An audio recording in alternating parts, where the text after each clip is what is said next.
तर स्थानिक स्वराज्य संस्थांच्या निवडणुका या एकत्रित लढायच्या आहेत, महायुती म्हणूनच लढायच्या आहेत। महायुतीच्या समन्वय समितीच्या बैठकीत महत्त्वाच्या नेत्यांनी हा सूर व्यक्त केल्याचं कळतंय। लवकरच महामंडळ वाटपावर सुद्धा शिक्कामोर्तब होणार असल्याचं कळतंय।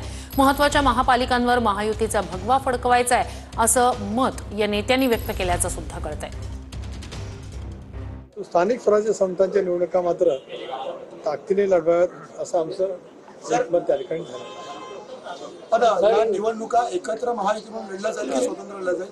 कारण बऱ्याच ठिकाणी स्वबळाचा नारा दिला जातो। रायगडमध्ये देखील एक असं आहे की अनेक वेळेला स्थानिक पातळीवरती वेगवेगळी राजकीय परिस्थिती असतेच।